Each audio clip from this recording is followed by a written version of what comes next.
Real Vision Vlog. Sabay tayo ang angat. Let's go! Sa bawat araw na ating ginising, may kwento ng buhay na gustong sabihin. Pagkain, saya, alang mundo, o vumamo saan man naroon tayo. Sa hirap at saya, magkasama, hindi nag-iisa, may kasama ka. Sa likod ng kamera, may pusong totoo, handang umunawa, handang tumulong sa'yo. Kahit malayo ang tahanan, magmamahal ay ramdam naman. Bigasan business, wholesale and retail. Alam mo, isa sa pinaka-stable na negosyo sa probinsya, yung bigasan. Kasi kahit anong mangyari, kakain at kakain pa rin ang tao. Rice is life, ika nga. Ang maganda pa rito, hindi to seasonal. Araw-araw may bumibili. Pero hindi porkit bigasan, basta ka nalang bibili ng sako at magbebenta. May diskarte rin dito. Una sa lahat, hanap ka ng magandang location. Somewhere malapit sa palengke, sa main road, ng barangay o kahit sa tapat ng bahay mo kung madalas ang tao doon.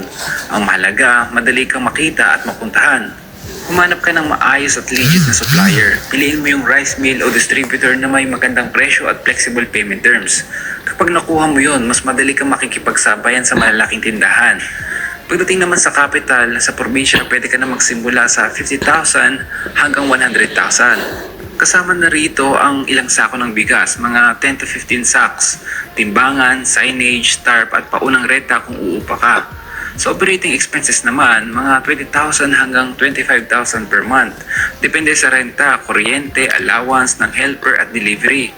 Pagdating naman sa income, kung makabenta ka ng 10 sako kada araw na may 70 pesos hanggang 100 pesos markup per sack, that's around 700 to 1,000 a day. That's roughly 21,000 pesos to 30,000 pesos per month. Pero syempre may expenses ka pa. Kung 10 sako lang per day, break even ka pa lang nun. Pero kung maabot mo ang 20 sako per day, pwede kang kumita ng 21,000 to 30,000 net monthly. Ang kagandahan dito, pangangailangan siya ng tao kaya hindi ganun kahirap i-achieve yan. Kailangan mo lang ng effort sa pag-promote, lalo sa mga restaurant at community mo. Sa pros naman, araw-araw ang benta, hindi napapanis at basic need. Sa cons, medyo mataas ang capital at kailangan bantayan ang presyo ng bigas kasi pabago-bago. Ang magandang tip dito, huwag ka agad magpapatong ng sobrang taas. Mas maganda yung maliit ang tubo pero mabilis ang ikot ng benta.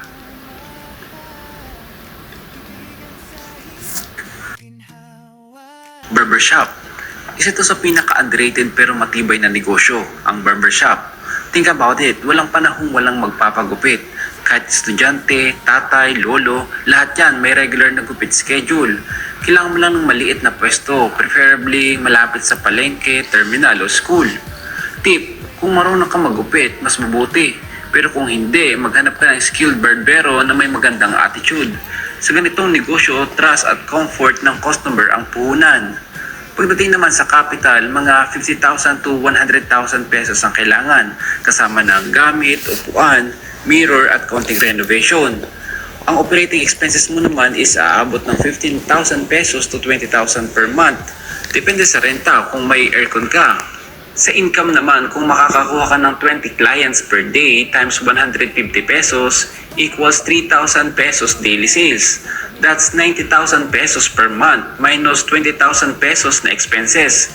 So may 70,000 pesos net income ka pa kung ikaw ang barbero. Pero kung mag-hire ka ng barbero, usually 60-40 ang hatian.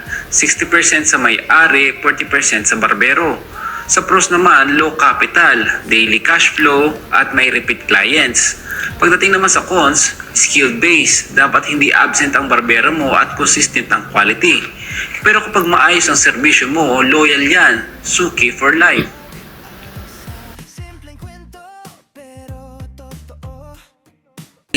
Laundry shop business. Isa pa sa mga patok ngayon ay ang laundry business. Habang mas nagiging busy ang mga tao, lalo na sa mga bayan na marami nag-online job at nagtatrabaho, tumataas din ang demand sa laundry services. Hindi mo kailangan agad ng malaking pwesto. Pwede ka muna magsimula sa bahay, tanggap labas, setup. Pero kung may budget ka, mas maganda kung malapit ka sa apartment area, dorm o subdivision. Pwede ka mag-offer ng pre-pick up and delivery kung kaya.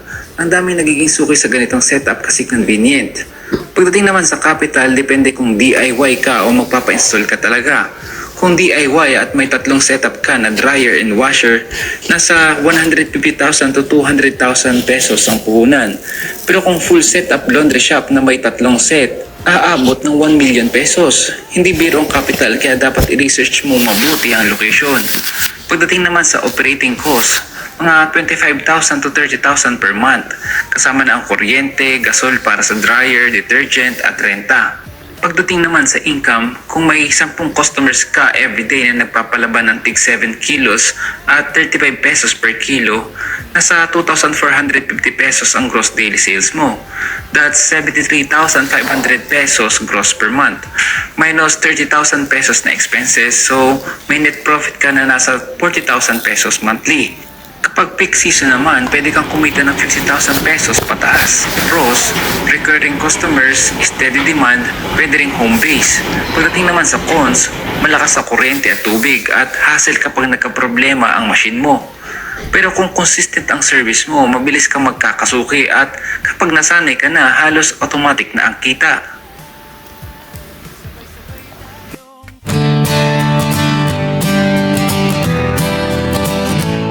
Bakit maraming kainan nang nagiging patok sa customers at nagtatagumpay bilang negosyo? Hilongwan masarap at authentic na pagkain, isa sa pinakamalaking dahilan kung bakit maraming kainan nang nagiging patok ay dahil sa kalidad at lasa ng pagkain. Lalo na kung ito ay masarap at swak sa panlasa ng target na customers. Authentic o may kakaibang twist sa tradisyonal na putahe. Sariwa ang ingredients at consistent ang lasa bawat order. Halimbawa, maraming diners ang bumabalik sa isang Filipino restaurant. Dahil sabi ng reviews, masarap at malasa ang sisig, lumpia at iba pang classic Filipino dishes. At malaki pa ang serving portions kaya sulit sa presyo. Wonderloo, Kamantansyo, magandang lokasyon. Ang strategic na lokasyon ng isang kainan ay malaki ang epekto sa trapiko ng customers. Mas maraming dumadaan at nakakanotice dito kung malapit sa mga arterial roads o sentro ng komunidad, office buildings, schools, residential areas. Kung accessible at kita agad sa mga tao ang kainan, mas mataas ang posibilidad na maging busy ito or isulit ang presyo. Maraming customers ang naghahanap ng mga lugar na may reasonable na presyo, malaking serving portions, quality na pagkain kumpara sa binayaran. Kapag naramdaman ng mga tao na sulit ang pagkain nila, mas bumabalik ang customers at nagre-recommenda pa sila sa iba. Wonderloo, gagandang serbisyo at customer experience. Hindi lang pagkain ang mahalaga, pati ang friendly at attentive na staff. Mabilis na pag-serve ng order, maayos at malinis na lugar. Mas mataas ang tsansa na balik bisita ang mga customers kapag na-enjoy nila ang kabuuang dining experience. Experience value 5. Ambience at pakiramdam. Ang vibe ng isang restaurant ay malaking factor din kung bakit ito patok. Maaring ito ay homey at welcoming, kakaiba o may interesting theme. Instagrammable at aesthetic ang mamaglaron beyond sa likakatulong na gawing mangpoglo lang dining experience. High-end chicks, malakas na word of mouth at online presence. Maraming kainan ngayon ang nagiging popular dahil sa paghanap nila ng feedback online, magandang reviews sa social media o websites, pag-share ng customers ng kanilang experience. Kapag maraming positibong feedback at visual posts, photos sa Instagram o TikTok, mas nagiging curious ang iba na subukan din ang restaurant.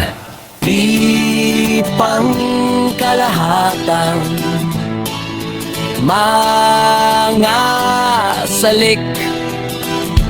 Bakit patok ang mga kainan? Narito ang sumari ng mga paunaring dahilan kung bakit maraming restaurant na nagtatagumpay bilang negosyo. Then good food plus quality ingredients, pinakapundasyon ng matagumpay na kainan. Location, madaling puntahan at mataas ang food traffic. Value for money, sulit sa lasa, quantity at presyo.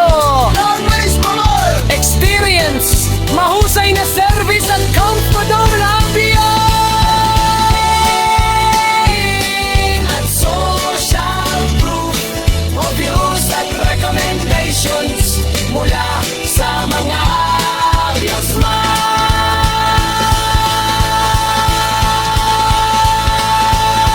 Wanderlog.